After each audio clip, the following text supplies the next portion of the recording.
Yang subscribe semoga rezekinya berlimpah amin. Sekali lagi, seekor macan tidak akan pernah bisa berburu hanya dengan mengaum saja. Ayo, apa artinya?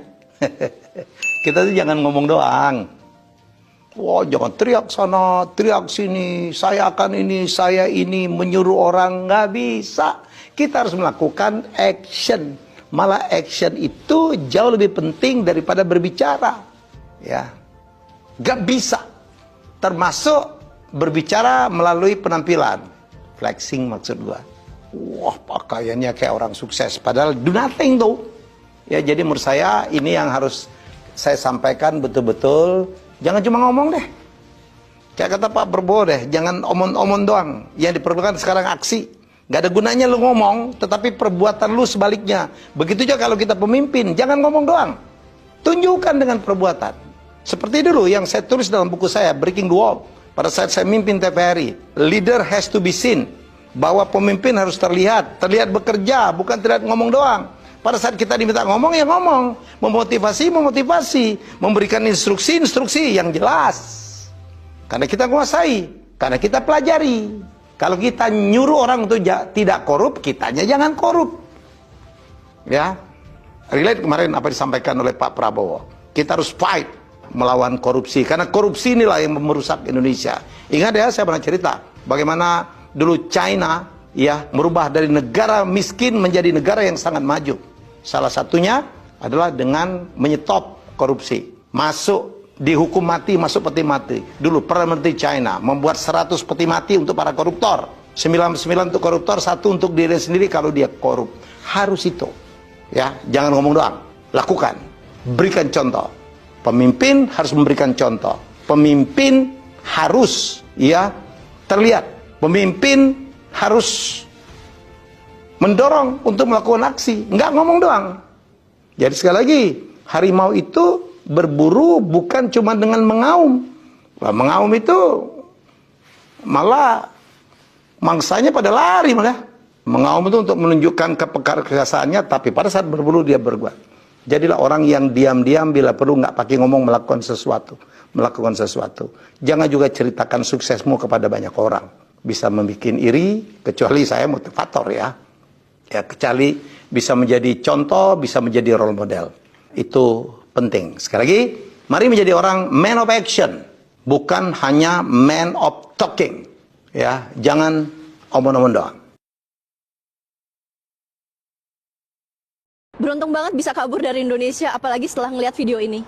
Nah, kalau teman-teman berpikir untuk pindah ke luar negeri, saya malah meragukan nasionalisme kalian. Jadi kalau saya tinggal di Jerman, artinya saya nggak cinta Indonesia. Tapi setiap hari saya selalu bikin konten edukasi untuk para orang tua dan guru di Indonesia. Apa mahasiswa Indonesia LPDP yang dikirim ke luar negeri dan balik-balik bawa ilmu, apa mereka juga nggak nasionalis? Nasionalisme itu bukan soal kita tinggal di mana, Pak. Tapi apa yang kita lakukan untuk bangsanya dimanapun kita berada. Bahkan karena saya sukses di Jerman, saya bisa membuka lapangan kerja untuk masyarakat di Indonesia. Bapak emang udah bisa ngasih makan rakyat, atau malah Bapak makan uang mereka? Sebenarnya yang harus kita ragukan itu bukan rasa nasionalismenya, tapi karena sistem yang membuat kita pengen pergi. Udah, kabur aja dulu ke Jerman. Di sini kamu nggak akan kelaparan dan kesejahteraan pasti terjamin. Nah, oleh sebab itu harus dimaknai begini. Kabur aja dulu itu, ya harus dimaknai orang ingin mencari keadilan susah di dalam negeri. Jangan dijawab dengan mengatakan, kabur ya sudah, kabur aja, sudah itu nggak usah kembali, ngapain lu gitu. Nah itu pernyataan jawaban yang sangat jahat. Orang mau cari selamat, kabur itu biar bisa hidup, lalu malah nggak boleh pulang. Bukannya malah sadar bahwa di Indonesia perlu dibersihkan dari itu. Nah, Indonesia sudah baik loh. Indonesia sudah baik, Mas, mengatakan kabur aja dulu. Karena itu mengikuti paham agar negara tidak rusak, saya tidak memberontak, kabur aja kan gitu kan. Nah, di negeri lain diusir pemerintahnya. Hasina diusir. Iya kan?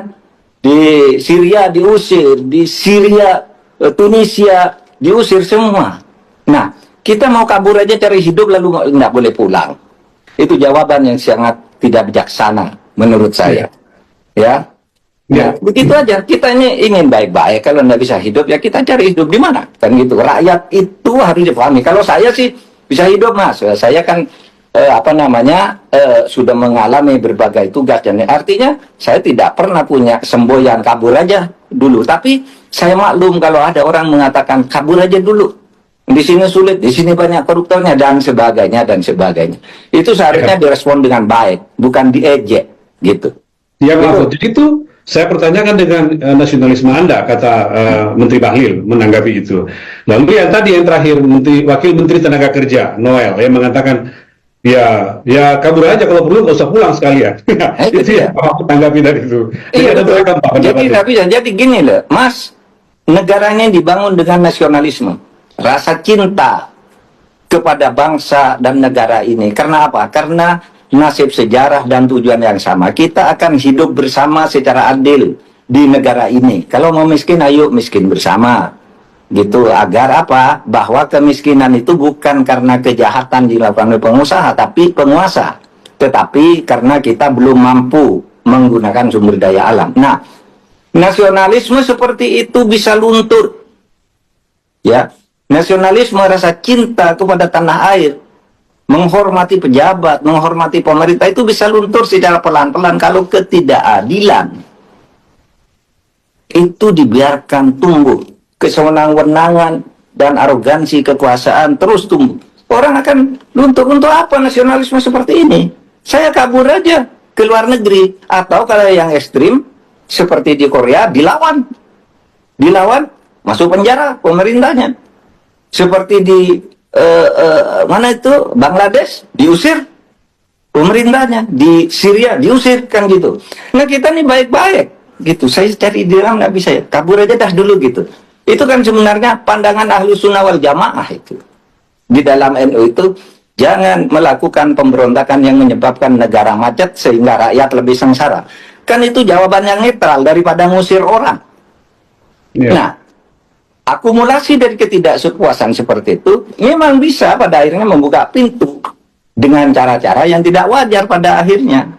Nah, oleh sebab itu harus dimaklumi dan difahami, bukan dimusuhi. Orang mengatakan gitu itu harus dianggap sebagai masukan bagaimana nih sebaiknya negara kita kelola bersama. Oke ya, tentang kabur. Satu lagi Pak. Jadi setelah tagar kabur aja dulu, berlanjut Pak. Ya, kemarin mulai muncul dan makin ramai hari ini hashtag atau tagar yang isinya tuh bunyinya Indonesia Gelap. Jadi tagar Indonesia Gelap itu muncul dari kemarin dan beberapa mahasiswa, beberapa kampus Pak, termasuk kampus UI yang menyampaikan seruan itu, dan itu diikuti dengan demonstrasi di beberapa tempat Pak. Mereka mengungkapkan bahwa itu bentuk ekspresi kekecewaan mereka kepada pemerintah sekarang atas kebijakan yang dianggap tidak pro rakyat. Pak Mahfud mungkin juga mencermati sedikit demi sedikit perkembangan itu. Apa tanggapan Pak Mahfud tentang hashtag Indonesia Gelap tersebut dan teriakan mahasiswa tentang itu? Ya, hashtag kabur aja dulu dan Indonesia Gelap atau Garuda Hitam ya. Iya betul, simbol Garuda Hitam Pak. Bukan Garuda Biru lagi. Itu sebenarnya pasangan dari ekspresi kecewaan. Tapi yang Indonesia Gelap itu orang yang lebih mengajak secara lebih dinamis, tetap di dalam, tapi kita menerangi Indonesia yang gelap ini dengan gerakan-gerakan yang sportif, terukur, objektif gitu. Sehingga muncul Indonesia Gelap. Ayo kita sadarkan sekarang Indonesia ini gelap. Oleh sebab itu kita jangan putus asa, karena saya teringat apa yang ditulis oleh Mas Sukidi ya di dalam Harian Kompas pada tanggal 9 Januari tahun 2005 ini, dan juga dipidatukan di Nurholis Majid Society pada 30 Desember tahun lalu 2004. Mas Sukidi maksudnya alumni Harvard yang sekarang ya, Mas Sukidi alumni Harvard itu ya. Jadi dia mengutip Jalaluddin Rumi agar kita ini tidak putus asa. Jadi begini dia kutipannya itu, Jalaluddin Rumi itu mengatakan, jika di sekelilingmu tanpa gelap gulita, maka lihatlah, barangkali dirimu bisa menjadi seberkas sinar kecil yang bisa menerangi. Jadi ini sekarang ini nampaknya Indonesia gelap memang di pandangan anak-anak muda yang membuat hashtag itu, dan kita semua gelap ini mau kemana?